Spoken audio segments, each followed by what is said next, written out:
mi gobierno sin ese argumento. O sea, ¿a qué le van a echar la culpa? Siempre encontrarán un culpable, ¿no? Pero me gustaría ver a quién le echan la culpa entonces. ¿Por qué no explota, Johnny? ¿Por qué es difícil para la gente que está descontenta alzarse contra el gobierno? ¿Cuáles son los mecanismos de control que todavía están en pie? Hay los comités revolucionarios en cada cuadra, a cada regiones rurales. ¿Cómo funciona el aparato de seguridad?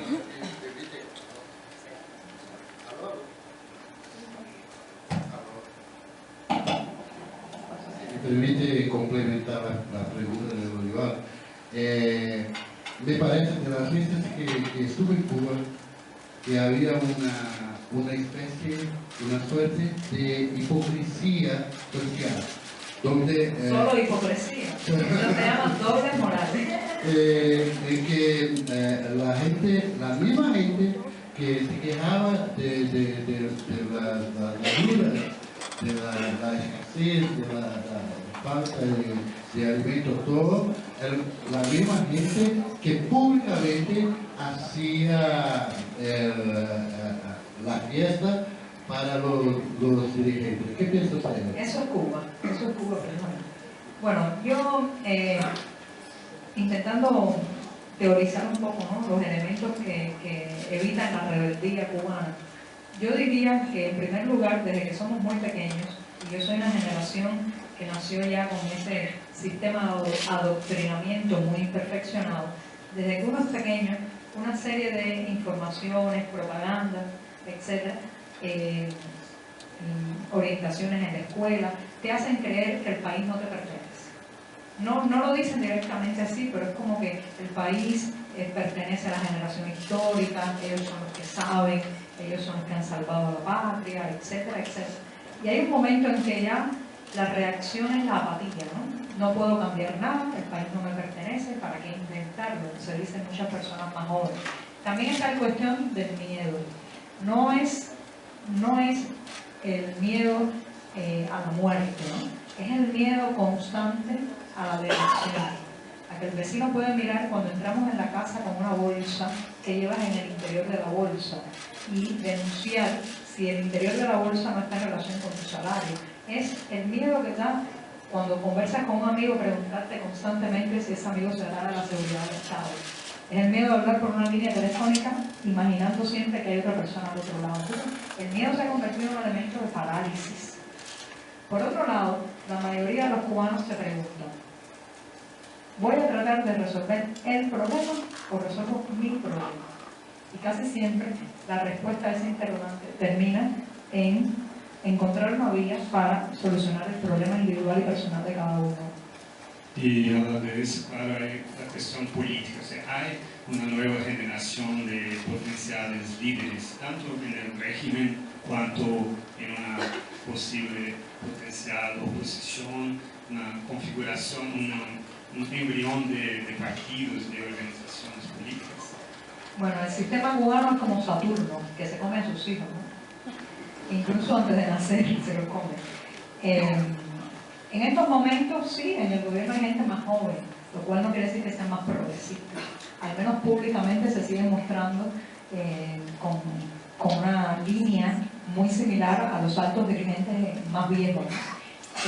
Siempre me he preguntado si allá adentro, en ese mismo gobierno, estará nuestro Gorbachev o nuestro Yeltsin.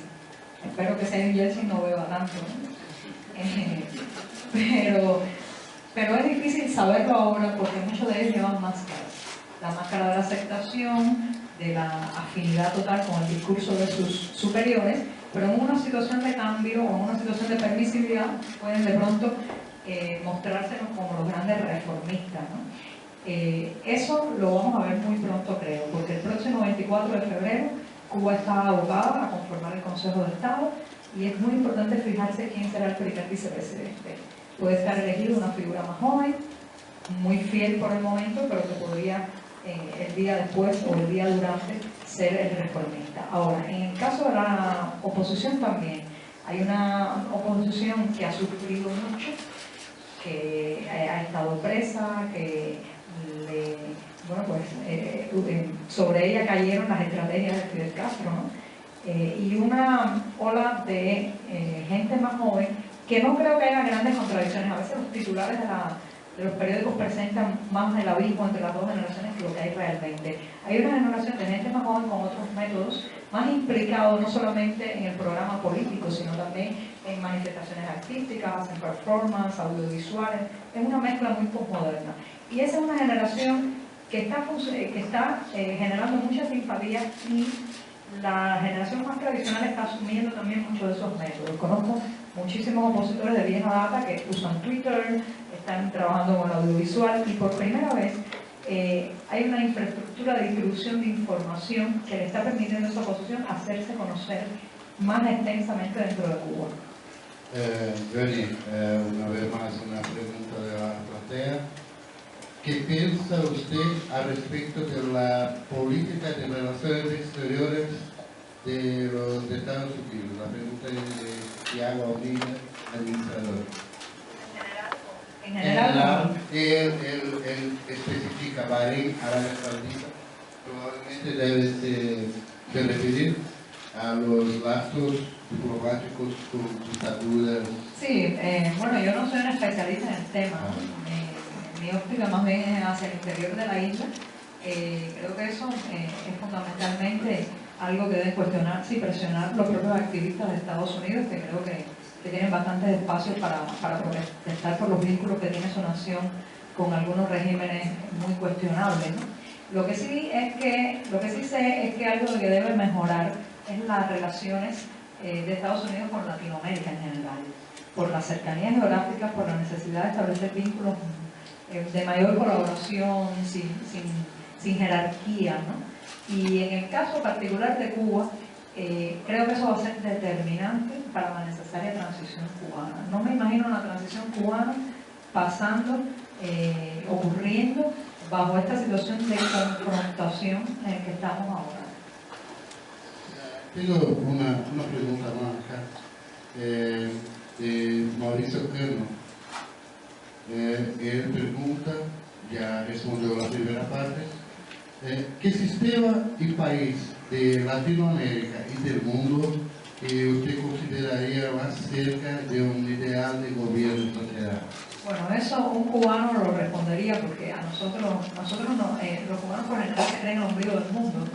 Entonces un cubano diría, medio en broma, medio en serio, no, ¿qué hay? Van a tener que aprender de nosotros, ¿no? Porque los cubanos son así.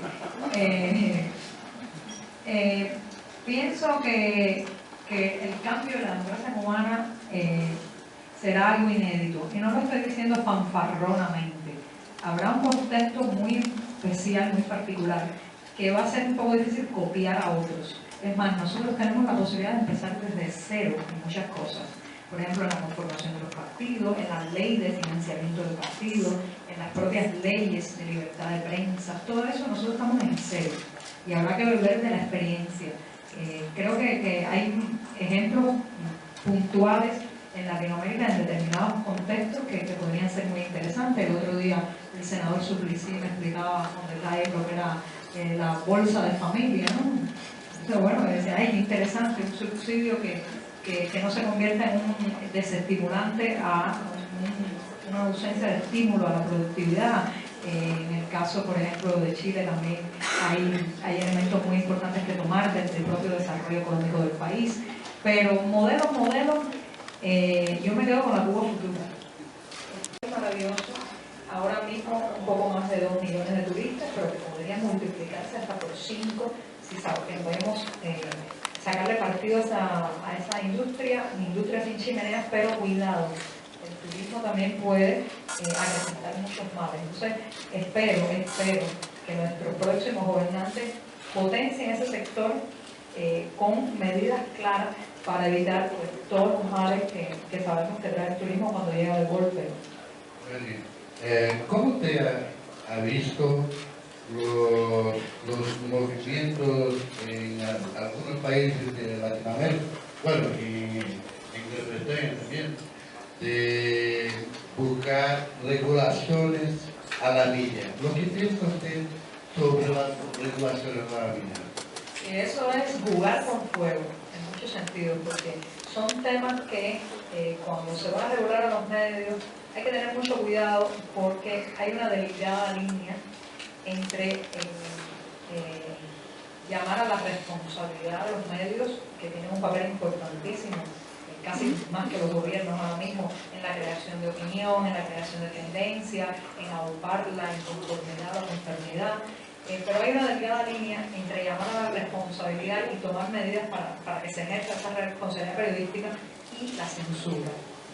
Como vengo de un país donde se les ha ido la mano en esa regulación y al final tenemos una prensa esperpéntica que prácticamente va en paralelo y a distancia de la realidad.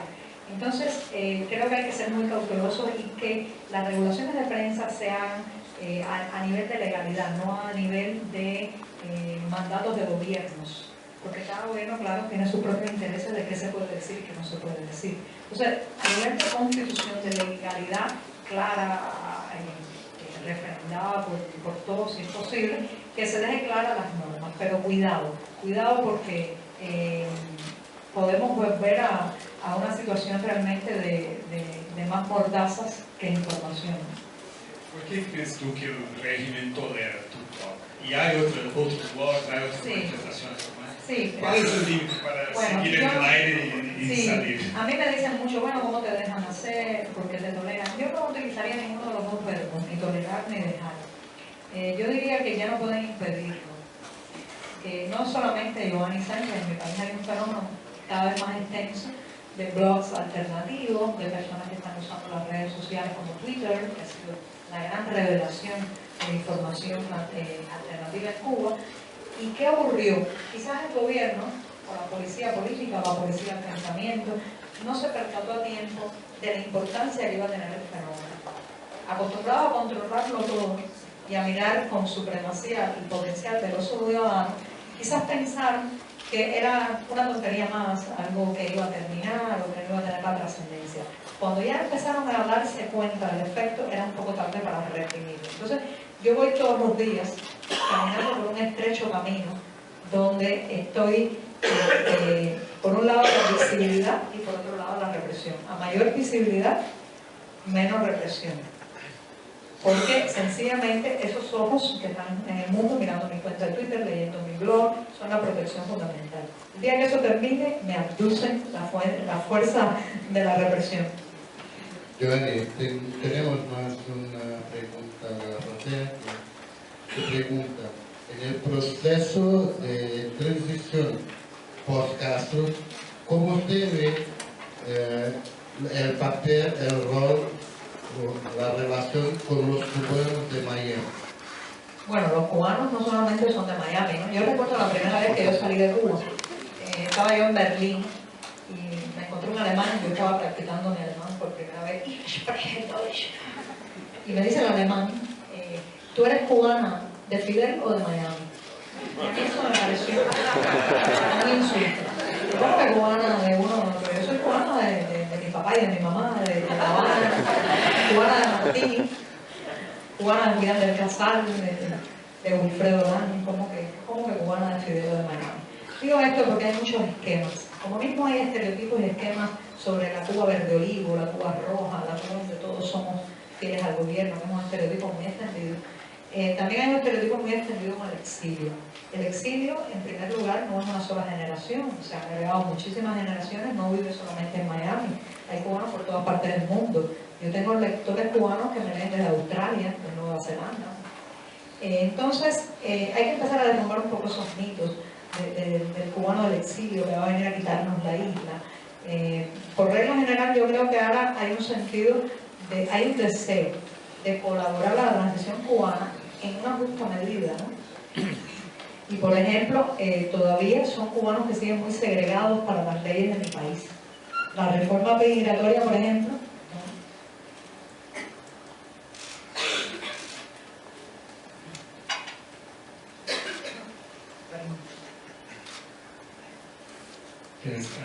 hablando de eso, de los cubanos de Miami, lo que todavía mantiene el embargo, el bloqueo de Estados Unidos contra Cuba, es el lobby de una parte de los cubanos que están en Florida y en otras partes del país. Yo he sentido un cambio en eso. a medida que llegan nuevos cubanos y que están más en contacto con la realidad de Cuba, y que a veces critican al bloqueo, los que ya están en Estados Unidos, porque quieren mantener sus lazos y porque no han perdido la propiedad, como ha pasado con los primeros cubanos que tienen un trauma de la expropiación, de la revolución. Entonces, son cubanos mucho más aguerridos, mucho más radicales los que llegaron primero, ¿no? A raíz de la expropiación. Hoy llegan cubanos que son mucho más pragmáticos, que a ellos tampoco les gusta el bloqueo. ¿Crees que con esta nueva ley de inmigración que ha posibilitado que tú estés hoy aquí, puede haber un cambio también en la comunidad cubana de Estados Unidos y consecuentemente en la política de bloqueo? Bueno, yo debo decir que en Cuba, en el propio interior de Cuba, hay muchas tendencias con respecto al embargo, ¿no? No es solamente el esquema de que los que están fuera están a favor y los que estamos adentro en contra. No. Dentro de las calles de La Habana, en las calles de La Habana usted puede encontrar personas que quieren que mantengan el embargo y otros que les parece que hay que quitarlo cuanto antes. Yo respeto todas esas posiciones porque en el fondo son posiciones que creen buscar lo mejor para el país. Hay gente que cree que lo mejor para el país es mantenerlo porque así habrá un cambio más rápido. Hay personas como yo que creemos que el cambio viene más rápido si se quita. Pero todas parten del amor a Cuba. Eso es importante. Entonces, ahora mismo yo pienso que el tema del embargo está dinamizándose mucho con esas nuevas generaciones, pero también hay que reconocer el dolor del exilio primero, ¿no? Del exilio histórico. El exilio que le fueron arrebatadas sus propiedades, que su vida cambió de un día a otro. Un exilio que tuvo que separarse muchas veces de familiares a los que nunca más vieron. O sea, hay que respetar un poco el dolor y tratar de convidar también esas fuerzas para la reconstrucción. Buscar ese equilibrio, buscar esa conciliación va a ser la gran tarea de la Cuba futura. Yo al respecto tiene hay una pregunta de Carlos Betancourt que dice que él nació en Brasil, es hijo de padre y madre cubano, y pregunta, yo creo que es una cuestión que debe pasar por la cabeza de muchos cubanos que viven por fuera de la isla, lo que pueden hacer los cubanos que viven afuera para ayudar a promover la libertad de Cuba. Bueno, yo creo que ya están haciendo mucho, ¿no? Se podría hacer más, claro, siempre se puede hacer más. Pero el hecho de que muchos de esos cubanos mantengan económicamente a su familia dentro de la isla es un acto de amor. ¿Bien? Que muchas familias cubanas puedan comer o puedan llegar a fin de mes, comprar zapatos a sus hijos, porque hay un exiliado o un emigrado que envía una remesa. Me parece que es una manera de quedarse conectado, una manera de conexión que hemos tenido siempre a una orilla y otra, ¿no? También pienso que hay que denunciar la ausencia de derechos que tienen muchos de esos exiliados. Por ejemplo, un exiliado cubano no puede votar en las elecciones cubanas, no puede decidir nada sobre el gobierno de su país, no puede radicarse de vuelta de manera definitiva, no puede comprar propiedades. Son ciudadanos, para la ley cubana, son ciudadanos de segunda categoría o de tercera. Entonces, ¿cuál es la mejor manera de ayudar? Creo que no dejar de mirar a la isla, ayudar a distribuir información que sale, no solamente enviar la remesa al familiar, sino también tratar de que todo eso venga acompañado de información, actualización. El apoyo de infraestructura material es muy importante. Yo soy de las personas que creen autonomía económica es autonomía política. En la medida que se logre que esas familiares ayuden a la autonomía económica dentro, se ayudará. Y otra cosa, apelar a los foros o los organismos internacionales. Ustedes, si hay algún exiliado cubano aquí, como te la pregunta, tienen la posibilidad que nosotros no tenemos, acceder a los micrófonos internacionales. Ayúdennos. Yo tengo una pregunta del senador Eduardo Suplicy. Mi Quijote personal. Te pregunta, ¿cómo evalúa usted lo que dice la presidenta Dilma en noviembre 8? Es siempre preferible la bulla de la prensa libre al silencio formular de las dictaduras. Esa es una frase que a mí me encanta. Si yo pudiera poner en mármol una frase, pondría esa. Me gusta mucho porque es precisamente, esa es mi causa de lucha, esa es mi vida. Cuando decía ahorita que me gustaría que Cuba fuera una nación difícil de gobernar, lo decía en serio. Un parlamento con la gente proponiendo por aquí, el otro gritando por allá, que para cambiar una línea de una ley se pasen 20 días tratando de cambiarla. Porque creo que en esa algarabía, en ese coro plural, en esa multiplicidad de voces, estamos mucho más cerca de la democracia, que claro, sé que es imperfecta, que todavía no ha logrado materializarse en toda su expresión en ningún país, pero en ese barullo, los cubanos decimos barullo, no sé si ustedes lo usan también, en ese barullo, ese griterío, estamos más cerca de la pluralidad de la democracia que en el silencio sepulcral de una dictadura. Cuando la gente me dice, bueno, porque en Cuba todos están de acuerdo con Fidel porque nadie se queja, dice, es que no podemos quejarnos, no podemos quejarnos. Cuéntanos un poco sobre tus planes de viaje. Aquí es solamente el primer, ¿no? La primera escala de un largo viaje, como vuelta al mundo en 80 días, dijiste tú. ¿Qué vas a hacer? Esta será siempre la escala más intensa. ¿Qué vas a hacer? ¿Y cuáles son las instituciones que te apoyan? Y ahí llegamos también al tema de cómo tú te mantienes, ¿no? Y todo eso. Bueno, este es un viaje largamente postergado. Imagínense que yo estuve casi 6 años sin poder salir de mi propio país.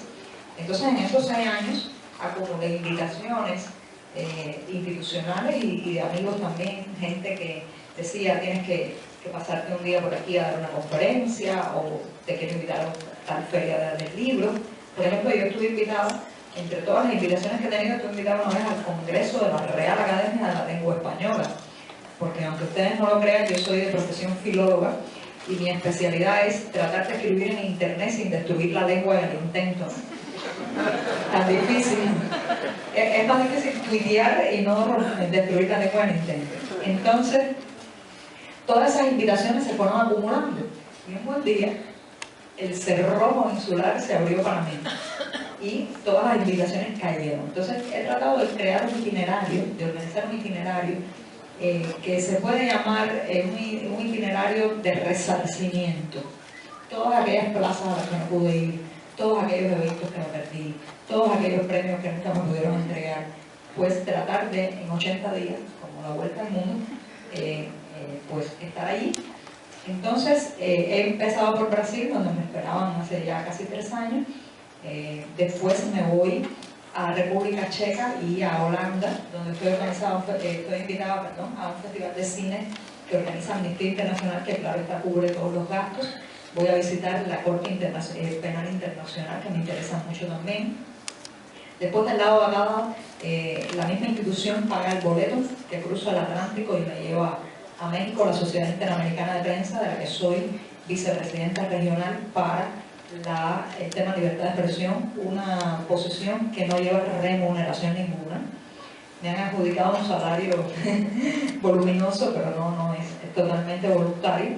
Y entonces de allí me voy con boleto costeado por estudiantes del New College de Nueva York a dar una serie de conferencias académicas y pues allí salto otra vez al viejo continente, donde voy a estar en el Congreso IREDES, un congreso de redes sociales, tecnología, donde una vez gané un premio que nunca me dieron. Voy a buscar el premio, que es una piedra muy simpática, una copia de una piedra prehistórica, y ahí empezó un periplo que puede tomar, por ejemplo, Berlín, donde soy colaboradora frecuente del periódico Tax, que va a correr con los gastos, Suiza, donde tengo un montón de amigos porque viví, Italia, donde se presentó mi libro por primera vez y nunca pude estar, y así voy una especie, no sé si ustedes usan la palabra, mochilero. Voy con no tengo una mochila, tengo una maleta pequeña, pero voy así, esperando la solidaridad de mucha gente, un techo, un plato, una cama para dormir, muchos abrazos. Pero es básicamente eso, porque no he querido ni tengo ninguna pretensión de que el supraorganismo, la suprainstitución me organice todo el viaje, para nada. quiero ir un poco a saltos, donde se pueda estar mejor, estaré mejor, donde haya que dormir en un sofá, dormiré en un sofá, pero básicamente quiero organizar este viaje de manera ciudadana. Vuelvo a decir a los compañeros periodistas que están acá que tendrán oportunidad de hacer preguntas después en la colectiva de prensa con Giovanni. Pero de todos modos hay un periodista que ha enviado una pregunta que me parece interesante. Renata Cordarelli dice que gustaría que tú hablaste un poco sobre el trabajo de la prensa cubana y su posicionamiento, pero yo he conocido la oficina de la sala de prensa de Grema, pero me gustaría que tú hablas acerca de eso. Debe ser muy frustrante trabajar en el Grema, ¿no? Más frustrante leer el Grama.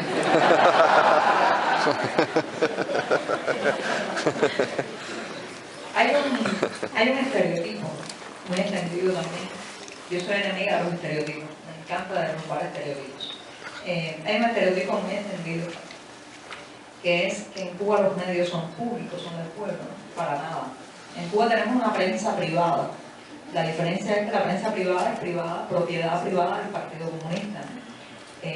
Hay apenas unos 2 diarios de circulación nacional y los otros más bien regionales o temáticos, pero podrían decirse que cada uno de estos periódicos son en realidad una fotocopia de Grama, ¿no?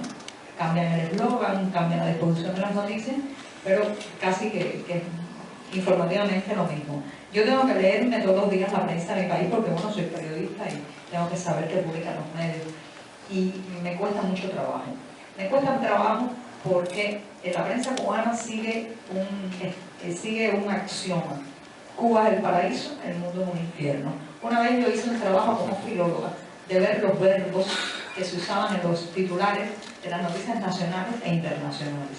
Los verbos para las noticias nacionales: aumenta, crece, desarrolla, mejora. Los verbos para las noticias internacionales: mata, muere, colapsa. Entonces, hay que decir que quizás pinchados por el crecimiento de las nuevas tecnologías, las redes sociales, la aparición de una blogósfera alternativa, de un periodismo independiente, la prensa oficial ha tratado en los últimos meses de agregar algunos aspectos críticos. Hay el famoso dragma del viernes, que incluye cartas a los lectores, pero las críticas tienen un claro límite. Usted puede quejarse del burócrata, puede quejarse de la oficina que no trabaja bien, puede quejarse del funcionario que dice no cuando debería decir sí, pero cuidadito con enviar una carta que no será publicada cuestionándose por qué los cubanos tenemos que tener durante 54 años el mismo partido en el poder, o por qué no puede haber pluripartidismo, o por qué no hay libertad de asociación. Entonces, sí, se ha flexibilizado algo, pero todavía la prensa en Cuba tiene una condición de trinchera ideológica, no de información. ¿Cómo es para ser un miembro de la comisión, o sea, del consejo local, después para ser miembro del diputado? O sea, ¿cómo es? Porque mucha gente dice, no, claro que hay democracia en Cuba, hay una democracia popular, directa, en que cualquier persona puede galgar, o sea, subir todos el escalón hasta, quizás si es bueno suficiente, el presidente, solo porque no han encontrado todavía nadie tan bueno tanto Fidel y Raúl, tan popular. ¿Cómo es para ser político en Cuba? Sí, si esa misma pregunta se la haces a un funcionario de Relaciones Exteriores de Cuba o del Partido Comunista, te va a dar una explicación que después que termina la explicación, tú vas a decir, hay democracia en Cuba, ¿no? Porque el sistema está montado de una manera que si lo explicas y lo ves las estadísticas, piensas que es realmente una gran democracia popular. Pero el sistema está lleno de trampas, sutiles algunas, burdas otras. Por ejemplo, el primer momento, el primer escalón, voy a tratar de sintetizar porque es una explicación muy larga. El primer escalón es la nominación a mano alzada de los posibles candidatos a delegados de barrio. No decimos barrio, decimos circunscripción. Imagínese usted, cubano que ha vivido con paranoia toda su vida, cubano que tiene mucho cuidado de decir en público las opiniones que dicen en privado. Imagínense usted una reunión de una circunscripción con el vecino militante del partido, un militar el otro, miembro del Ministerio del Interior aquel, y en esa reunión tener usted que levantar la mano y proponer al otro vecino, al más crítico de la cuadra, al disidente. Si usted lo propone a mano alzada, muy probablemente, porque así está organizado, le saldrá al paso, decimos así, no, le sale al paso otro, dice, ¿cómo van a proponer a fulano? Él es un enemigo de la patria. Y entonces, claro está, el resto de los invitados a la reunión se va a cuidar mucho de no corroborar con su voto la propuesta.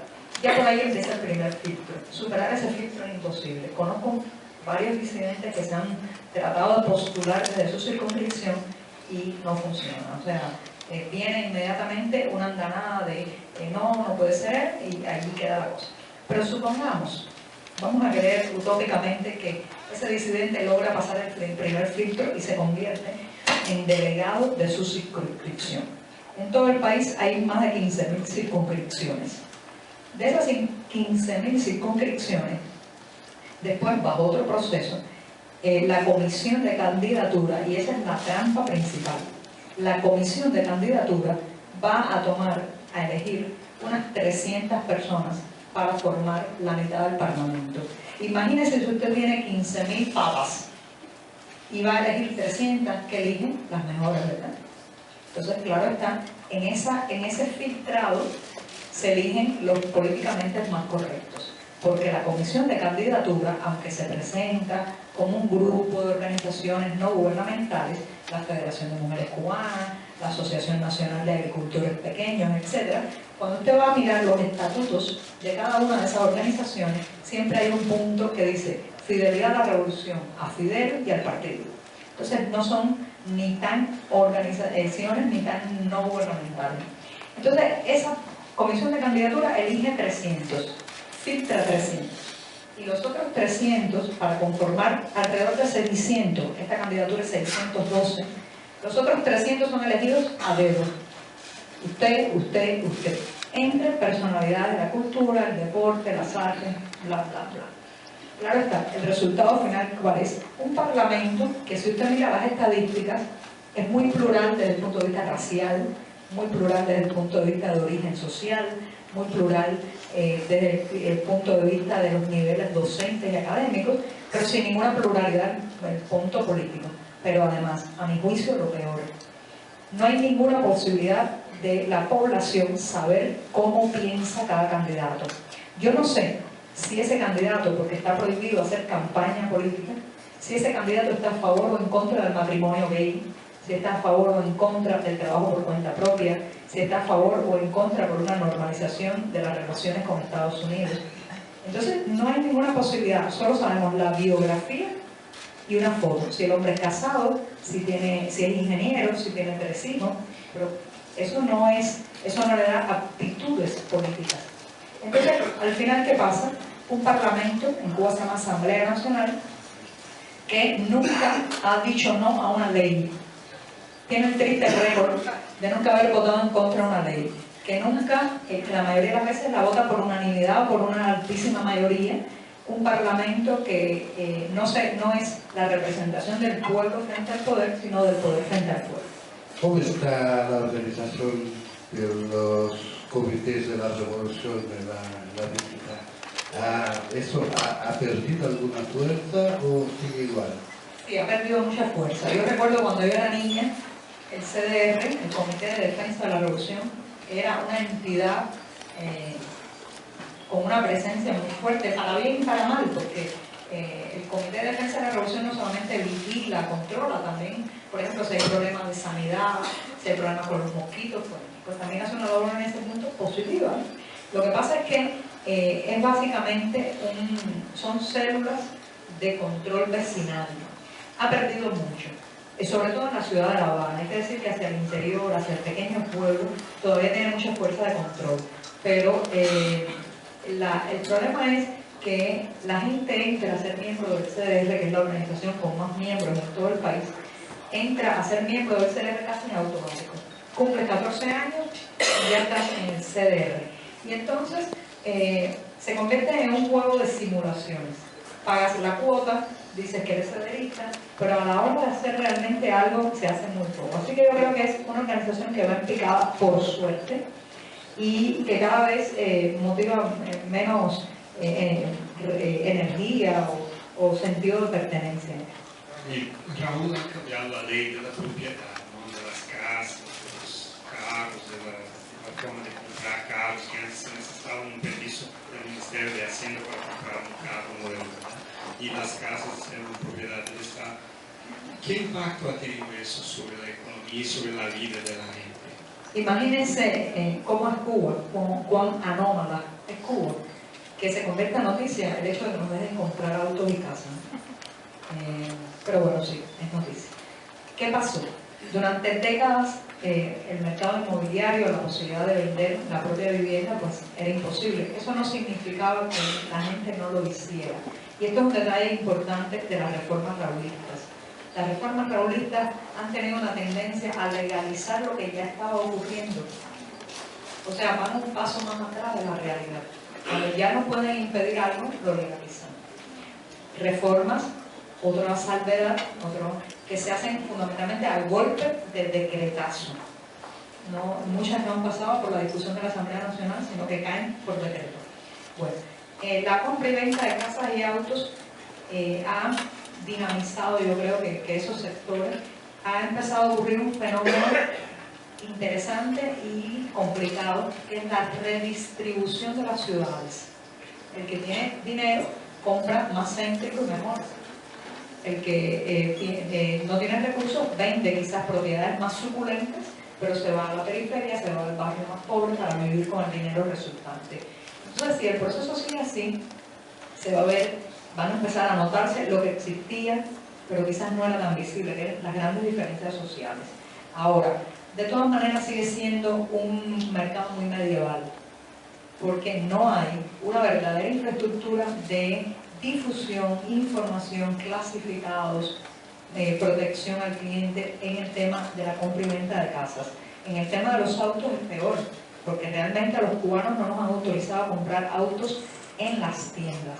Nos han autorizado a comprar los autos ya de algunos años, los Mokovich, los Lavas, todos esos autos que una vez se entregaron por méritos políticos y que hoy se comercializan con la moneda fuerte del enemigo, ¿no? Entonces, sí, son medidas positivas, pero el calado no es suficiente y todavía no gozan de una verdadera infraestructura de difusión para que funcionen bien. Me gustaría saber cómo tú y tus compañeros de la disidencia en Cuba ven la posición del gobierno brasileño acerca de las relaciones con la isla y con el gobierno cubano. ¿Ustedes creen que hay un espacio más grande para que el gobierno brasileño actúe de una forma a disminuir las arbitrariedades, lo que pasa todo este caso de esta? Bueno, evidentemente, sobre todo durante el gobierno de Luis Ignacio Lula da Silva y ahora de Dilma Rousseff, se han estrechado mucho los vínculos entre Brasil y Haití. É uma vista diferente, né? Muito diferente. E, por favor, deixem os seus celulares os silenciosos. Mais uma vez, obrigado a todos. Eu gostaria de chamar aqui os jornalistas Norival Santana e Roberto Lameirinha, editor internacional do Estadão, para que...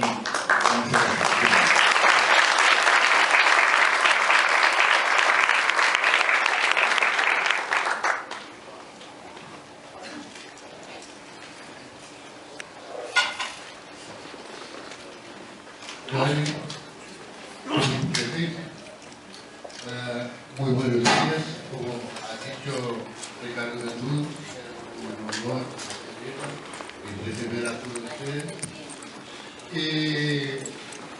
Nosotros acordamos que tenemos un tiempo muy limitado, entonces nosotros les pedíamos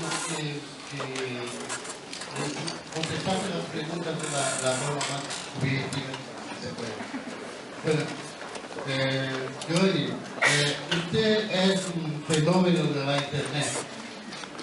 Hay otros fenómenos de la Internet que surgieron paralelamente con su historia. Me gustaría que nos hablase un poco acerca de lo que piensa de los fenómenos de la Internet, como Wikileaks, por ejemplo. Bueno, primero, gracias por la invitación. Buenos días, Sao Paulo. Buenos días, colegas. Disculpen si hablo despacio y un poco bajo, pero he hablado tanto en Brasil que tengo la voz un poco afectada. Entonces voy a hablar más despacio y con un tono más bajo. Pues sí, eso del fenómeno siempre puede dar la impresión de una especie de mutante, ¿no? De una especie de ser del nuevo milenio que quizás tiene los dedos más largos para teclear, el cerebro dividido de otra manera para hacer varias actividades a la misma vez, mirar una pantalla, escribir un texto. Sí, de alguna manera un fenómeno. Pues Internet, en el caso particular mío, ha sido una plataforma de libertad, ¿no? Yo lo llamo mi propia plaza cívica en un país, Cuba, donde los cubanos no tenemos un espacio en la vida real, física, concreta, para debatir ciertos temas de orden nacional urgentes e importantes. Internet se ha convertido como un campo de entrenamiento de esos debates que algún día se harán en la realidad, ¿no?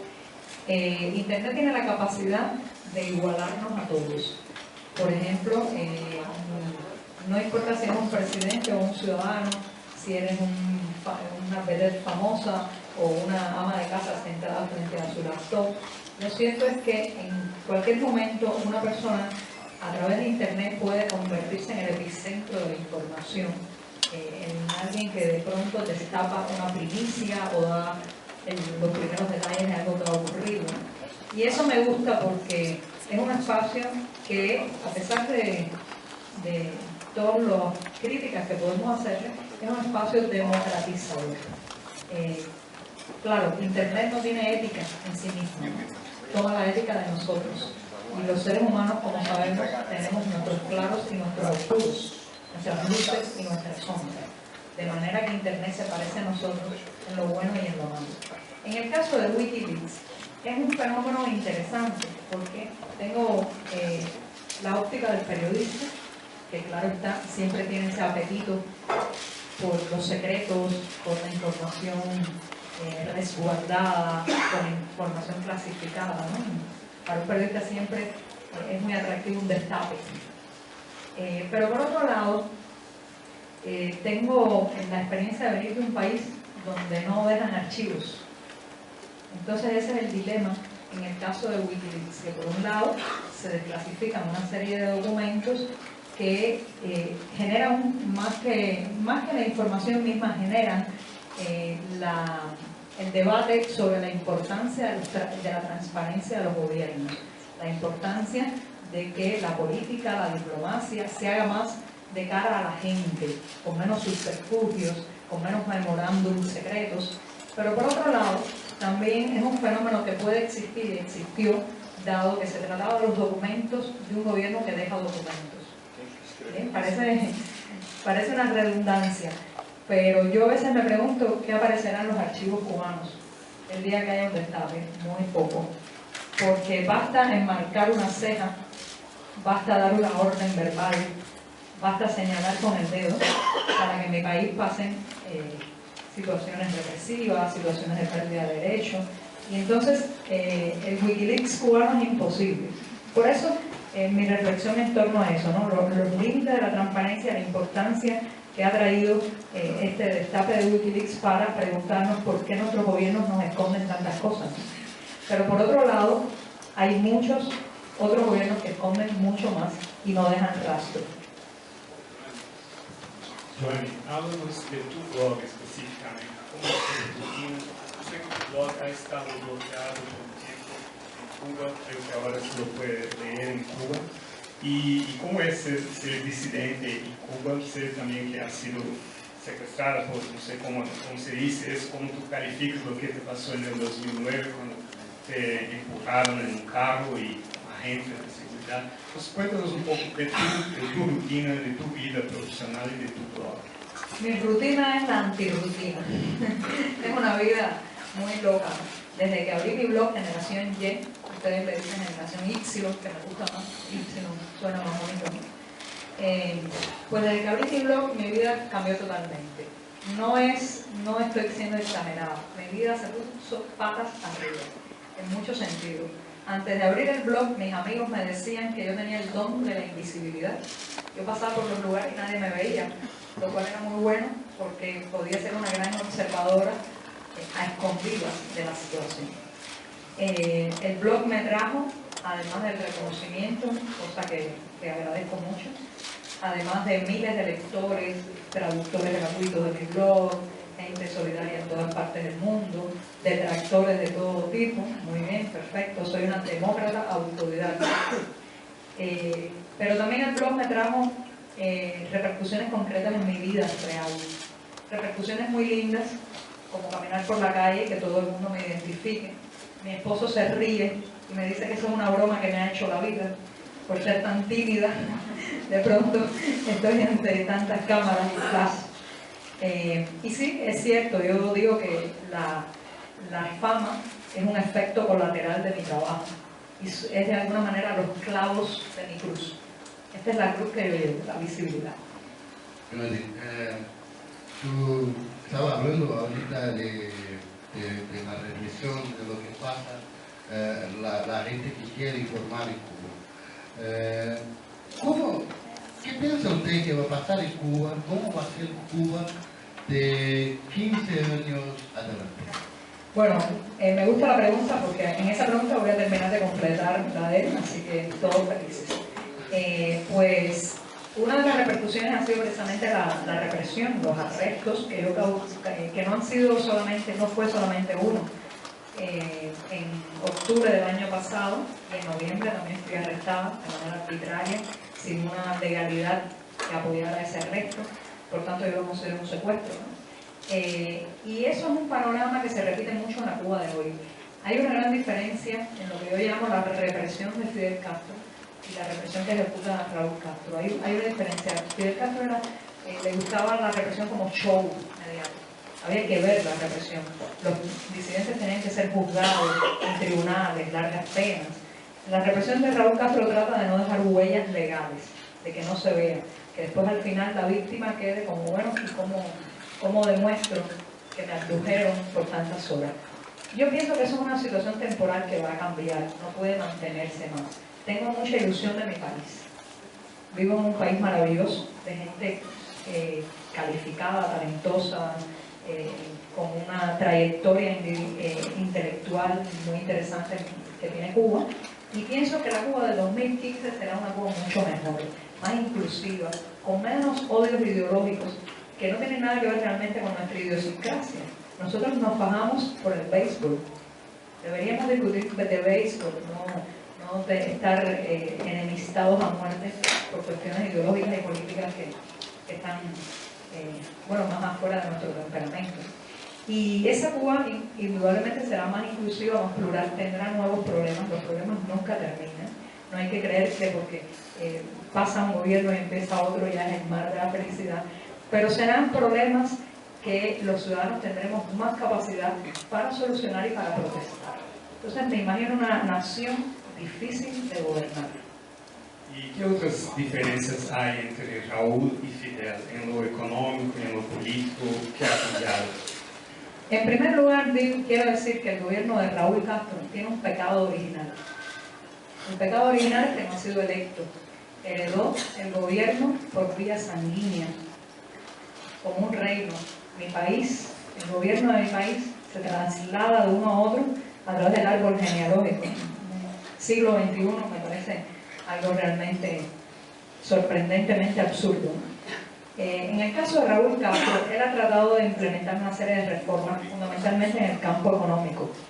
Reformas que van en la dirección correcta, o sea, van en la dirección de la apertura, no van en la dirección de campuchea, por suerte, ¿no? Reformas que pretenden flexibilizar, mejorar los estándares de vida de los cubanos, pero Las reformas tienen una gran limitación. Van a un ritmo muy lento y el calado no es de la profundidad que se necesita. Pero eso es una gran diferencia entre Raúl Castro y Fidel Castro. Pienso que, por ejemplo, esta misma reforma migratoria, que es insuficiente porque no se reconoce la entrada y la salida del país como un derecho. En ningún punto de la nueva ley se dice que es un derecho inherente a cada cubano. Pero pienso que ese tipo de reformas hubieran sido impensables en la época de Fidel Castro.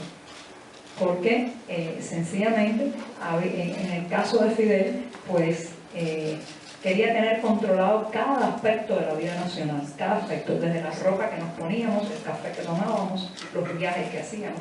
Y yo creo que Raúl Castro está más consciente de su imposibilidad para controlar una situación que se le empieza a ir de las manos.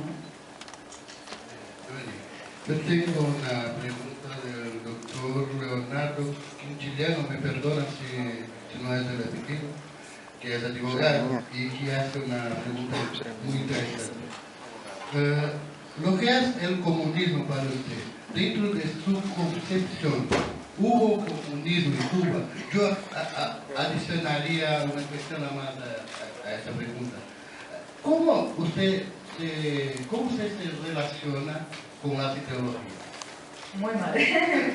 Yo me considero una persona posmoderna y la posmodernidad es una etapa o una condición que es muy difícil definir los límites, ¿no? Por ejemplo, alguien me pregunta, ¿tú eres periodista? Y digo, bueno, yo estoy a medio camino al periodismo, la literatura, la informática, el hacker. Lo mismo me pasa con las ideologías. Les rindo culto a la libertad. Algunos pensarán, entonces eres una liberal, ¿no? Sin embargo, me preocupa mucho la gente humilde. Vengo de un origen muy humilde, de un solar de La Habana Vieja o de Centro Habana. Para quienes conocen La Habana saben lo humilde que es eso. Y me preocupa mucho la desprotección que ahora mismo ya están teniendo la gente más desposeída en mi país. Y eso se une a la otra pregunta. No creo que en Cuba haya un socialismo, ni que hayamos estado cerca nunca del comunismo. En la época del subsidio soviético se hicieron algunos experimentos de distribución equitativa que se parecieron más al zoológico que al comunismo, ¿no? Sin embargo, ahora yo, mi opinión muy personal, no soy un especialista en el tema, es que en Cuba vivimos con un capitalismo de Estado, un capitalismo de clan familiar, donde el patrón no es el rico, ni el terrateniente, ni el burgués, sino el gobierno. Hablando de eso, mucho se habla de la educación y de la salud en Cuba, ¿no? Y yo estuve 3 veces en tu país y he verificado que hay las escuelas para los cubanos, que son muy precarias, muy pobres, y las escuelas que son las vitrines del régimen, que son las que son visitadas por los que apoyan al régimen y son parte de la propaganda. Lo mismo pasa con los hospitales. ¿Cómo es hoy la situación de esos servicios sociales, de la educación y de la salud? Bueno, voy a empezar por lo positivo, porque después dicen, no dijiste, yo dije. Positivo de la educación y la salud en Cuba hoy, pienso que es la extensión de la infraestructura. O sea, en cada pequeño pueblito, en cada ciudad, en cada barrio, puedes encontrar una escuelita, ¿no? Un consultorio médico, un policlínico, quizás también un hospital ya en los lugares más céntricos. Y eso me parece importante rescatarlo y mantenerlo, ¿no? Lo mismo ocurre con las escuelas. Hubo una verdadera proliferación de construcción de centros docentes de todas las variedades, para educación especial, educación artística, deportiva, todos los niveles. ¿Qué ha pasado realmente? Esa infraestructura se creó en la época del subsidio soviético, y volvemos al Kremlin. Y entonces fue una infraestructura que estaba por encima de las reales condiciones productivas del país. Es como imaginen un hombre enclenque, muy viejo, que tenga un brazo muy fornido, ¿no? Un brazo que no se relaciona con el real estado físico y de salud de su cuerpo. Más o menos así se podría explicar. Y además, cuando cayó el muro de Berlín, la Unión Soviética se desmembró, esa infraestructura educativa y docente, que pudo haber sido muy buena en su momento, cayó en un verdadero colapso material. Colapso material que, por ejemplo, se nota en los bajísimos salarios de los profesores. Un maestro de educación secundaria en Cuba tiene un salario que nunca excede los $30 al mes. Y entonces hubo mucho éxodo de profesionales de esos sectores hacia el sector del turismo, muchos emigraron también, y eso trajo como consecuencia no solamente una devaluación material de la educación, sino una devaluación también de calidad, una devaluación ética, porque llegaron a las aulas, frente a las aulas, personas no preparadas para enseñar a nuestros hijos. Entonces, ahora mismo el gran reto es mantener la extensión de la infraestructura, mejorar la calidad, sacar la ideología de una vez y por todas de la enseñanza, no más adoctrinamiento, no más aprender con frases al estilo de nuestro invencible comandante jefe. Y, por otro lado, volver a restituir el respeto a la profesión de maestro. Volverle a decir a esa persona que está frente a un aula, usted no solamente es un maestro, es un formador de generaciones de ética y moral. Y eso se logra mejorando los salarios, dando más derechos y más libertades al sector. Hablando de las generaciones, nosotros tenemos una otra pregunta acá que Mariana Strenger, que es asistente oeste, que te pregunta, ¿qué proyecto tienen los hermanos Castro con el futuro de Elian González?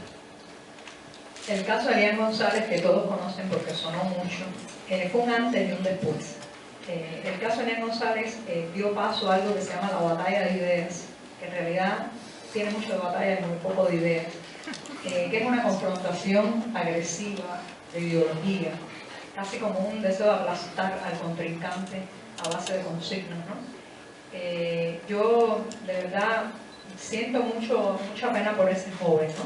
Porque durante mucho tiempo y con mucha intensidad alrededor de él prácticamente que se definió el destino nacional, ¿no? Es una responsabilidad muy grande. Ahora tengo entendido que todavía es una persona que tiene custodia, su vida nunca más ha vuelto a ser la misma. Es una persona, cuando aparece en la televisión, lo veo con bastante introspección, ¿no? No parece un niño un adolescente. Y por el momento no juega ningún papel político ni público. No me extrañaría que terminara siendo diputado de la Asamblea Nacional, pero no creo realmente que vaya a jugar en los próximos años algún tipo de rol en el escenario nacional.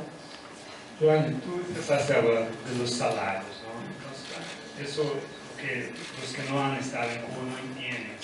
Ya hay un libreto, ¿no?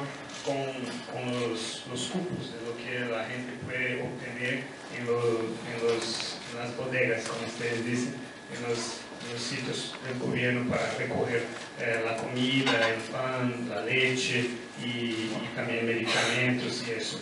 Y hay esa lucha cotidiana de los cubanos para conseguir moneda fuerte. Hay dos tipos de pesos cubanos, ¿no? de moneda cubana, una fuerte y una que no es. Es un sistema complicado, pero lo que uno siente cuando está en Cuba es que es siempre domingo, porque nadie está trabajando, toda la gente está en la calle mirando qué hacer para conseguirse algo, ¿no? Y lo que la gente dice en confianza es que cada familia tiene a alguien que trabaja en una fábrica, en un sitio del gobierno, en una oficina del gobierno, para robar del gobierno y conseguirse algo más.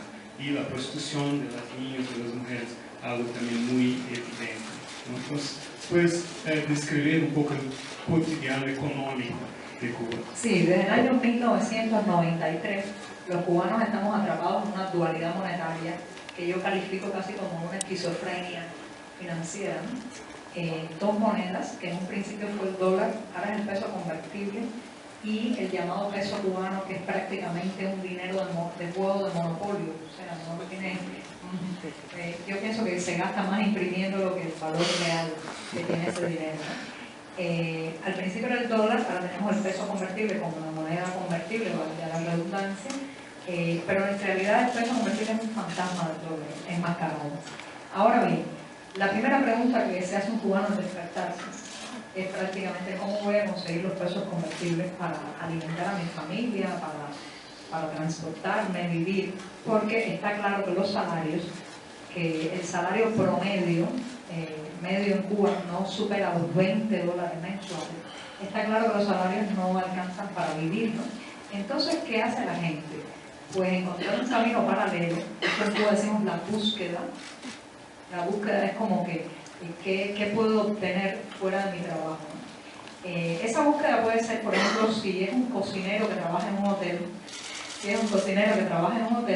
sería pues robar con todas sus letras, un poco de aceite, queso, pollo, y después poder usar eso para limitar a su familia o para venderlo en el llamado mercado ilegal. En realidad en Cuba decimos mercado negro, pero no sé si aquí las palabras suenan muy fuertes, ¿no? Pero mercado negro. Esa es una posibilidad. La otra posibilidad es hacer una labor paralela al trabajo oficial, que puede ser desde taxista ilegal, prostitución, quizás también un trabajo de servicios, cocinar, etc. Y la otra posibilidad es que los parientes emigrados envíen el dinero. El cubano que no tenga ninguno de esos tres caminos la pasa muy mal. De manera que la lucha por la sobrevivencia se convierte en una lucha al alcanzar el peso convertible, y eso desestimula que la gente trabaje. El propio Raúl Castro ha reconocido que los salarios no son la primera fuente de ingresos ni la primera fuente de sobrevivencia. Eso tiene que terminar, porque sencillamente trastoca todo el funcionamiento económico y social de Cuba. Supuestamente hay empleo pleno, ¿no? O sea, todos están empleados y la gran mayoría en el gobierno. Yo tendría mucho cuidado con las estadísticas cubanas. Es un país que no tiene instituciones, organizaciones no gubernamentales que cuestionen las estadísticas. Cuidado.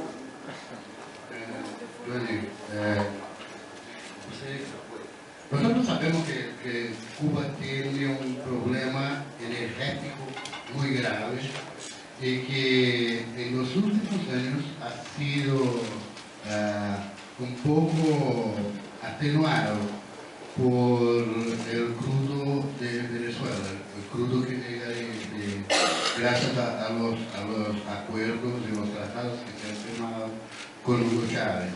Pero hay una realidad hoy en Venezuela que nos permite prever que el chavismo puede cesar en un plazo más o menos corto.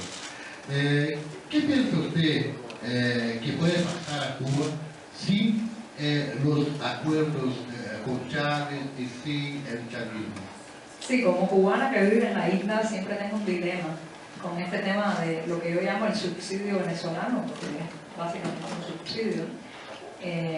Por un lado, claro, no me gusta que haya cortes eléctricos, no me gusta que el transporte no funcione, no me gusta que la infraestructura de mi país esté parada o colapsada por falta de combustible, ¿no?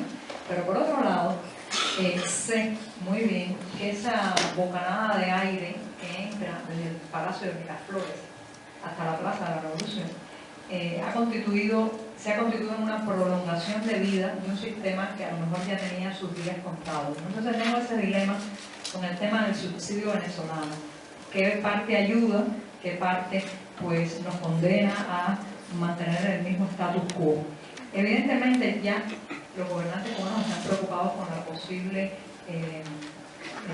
salida de la escena política de Hugo Chávez. Y quizás por eso he notado en los últimos meses cierta intención de un acercamiento, un diálogo del gobierno de Cuba hacia el gobierno de Estados Unidos. O sea, hay varias propuestas de diálogo. Raúl Castro con frecuencia cada vez más dice que está dispuesto a dialogar. Y me parece que el detonante detrás de esa predisposición es que están temiendo que Hugo Chávez salga de escena.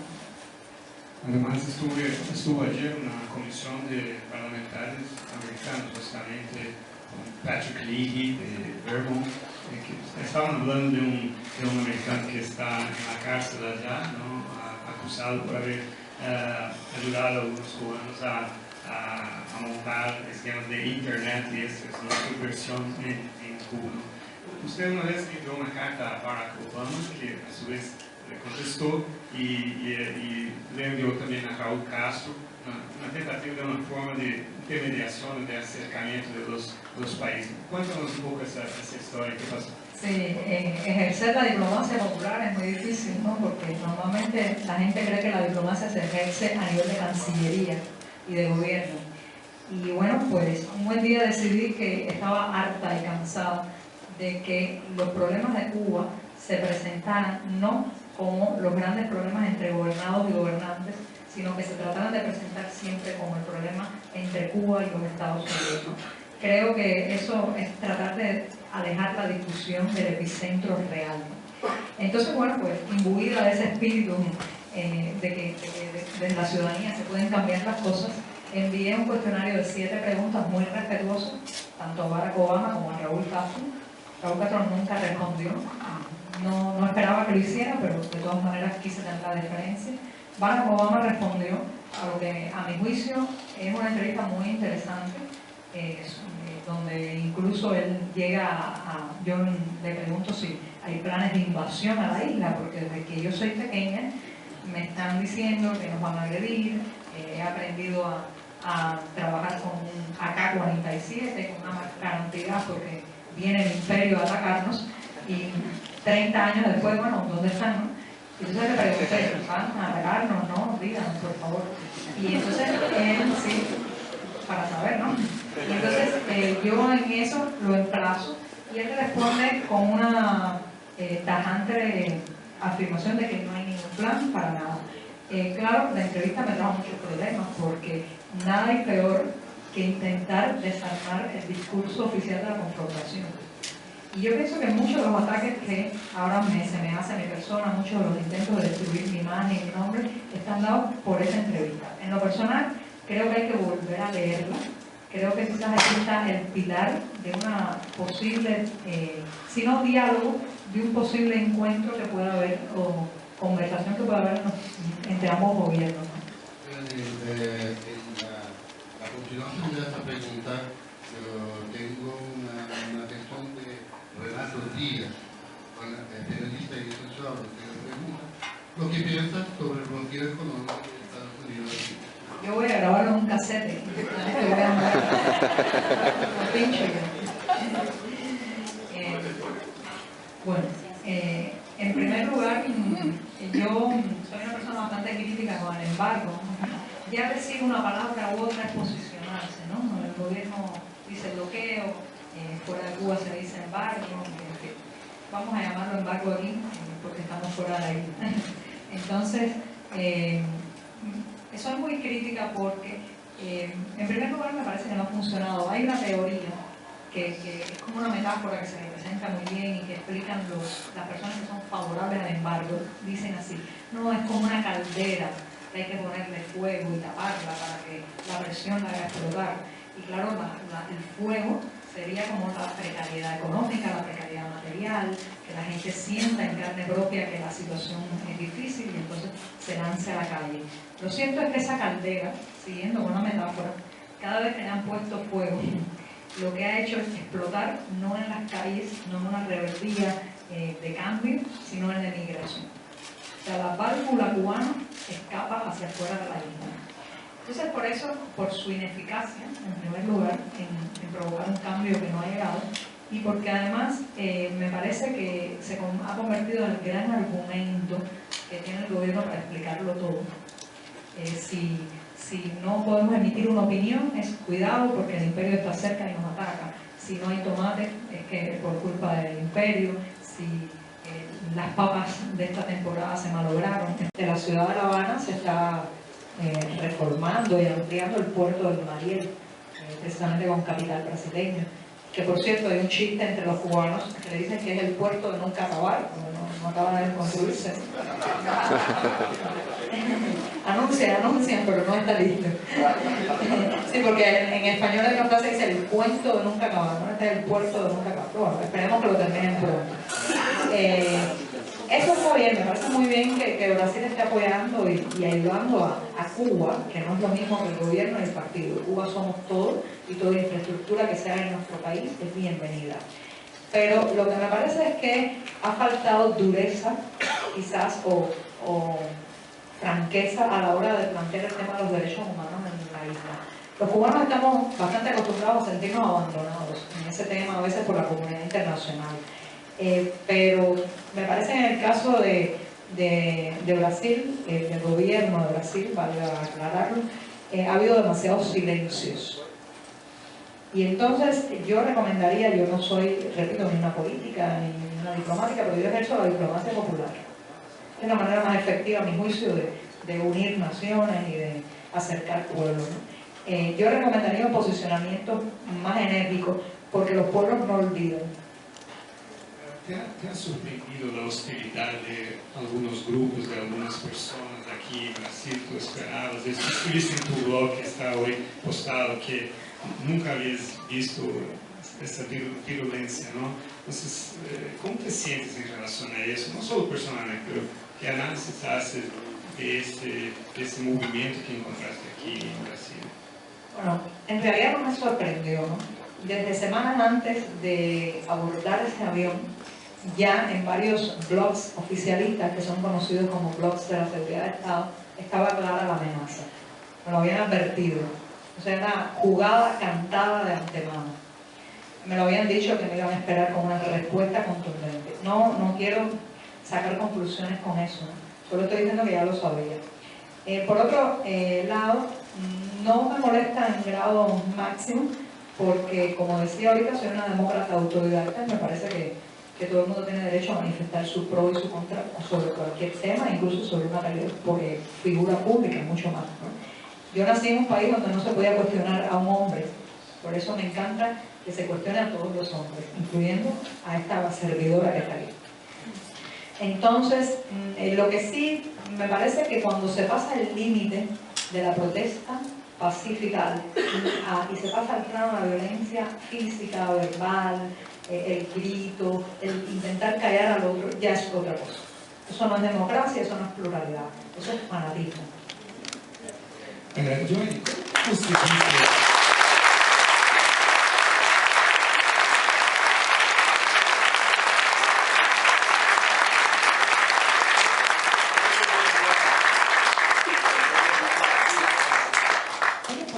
Essa rede que tem esse mesmo você. Uma coisa respondendo, porque o blog de hoje já está traducido para o japonês. Eso es impresionante. Ese es mi capital fundamental. No se lo digan a nadie. Ellos piensan que tengo millones de dólares, lo que tengo es millones de amigos, que es mucho mejor, ¿no? Pero ¿cómo pasó eso por una pasada? De una manera espontánea. Por ejemplo, voy a hacer una breve historia, ¿no? Cuando yo comencé mi blog no tenía la menor idea de cómo funcionaba nada un blog, ¿no? La primera página que hice era muy rústica, no permitía los comentarios, tecnológicamente era un fracaso, ¿no? Y un buen día me escribió alguien por mail y me dijo, ¿por qué no usas un software para blog como WordPress, que es gratuito? Y sí, dije, ay, qué bien, lo instalé, empezó a funcionar y ahí empezó a llenarse la zona de comentarios, de todo tipo de cosas. Lo primero que dijeron fue Giovanni de la Seguridad del Estado, los otros Giovanni de la CIA. Con esos dos extremos he tenido que vivir estos 6 años, así que ya estoy acostumbrada. Tengo una frase que digo, cuando los dos extremos te atacan, es que eres una moderada. Yo soy una moderada. Entonces, empezaron en los comentarios la gente a escribir sobre mis textos y además a brindarme su solidaridad. Y allí mismo, en esos comentarios, varias personas, y recuerdo que comenzó un puertorriqueño a traducir mis textos al inglés. Pero claro, no tenía mucho sentido porque estaban los comentarios, ¿quién lo veía? Y entonces me dio la idea, voy a crear un blog al inglés y por favor usted coloque los comentarios. Yo creo mucho en el trabajo en equipo. A mí me gustan las estructuras horizontales, no verticales. Entonces, delegué la responsabilidad a aquel hombre. Adelante, traduzca usted y súbalo, ¿no? Y funcionó. Podría haber sido un desastre. Podría haber puesto cualquier cosa bajo mi nombre, que no era lo que yo había escrito.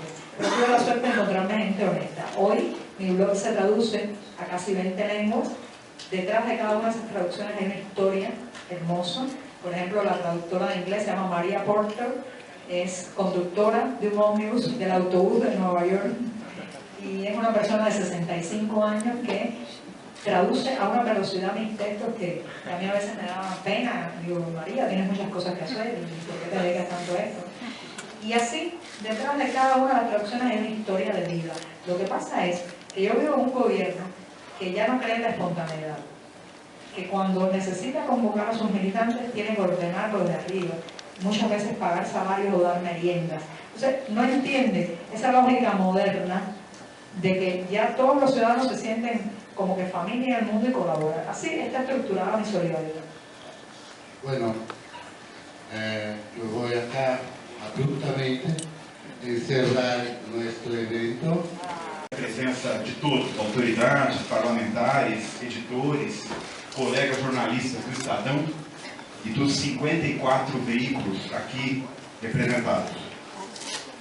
Rápidas informações, lembrar que a conversa com Ioane será em espanhol e que após este evento, o público em geral deverá se retirar, que haverá aqui uma coletiva de imprensa. Nós iremos iniciar daqui a alguns minutos e às 11h30, isso, Fábio? Inicia-se, enfim, após aqui a conferência da conversa com a Ioane, inicia-se a coletiva de imprensa. Ao 12h30 tem início a primeira exibição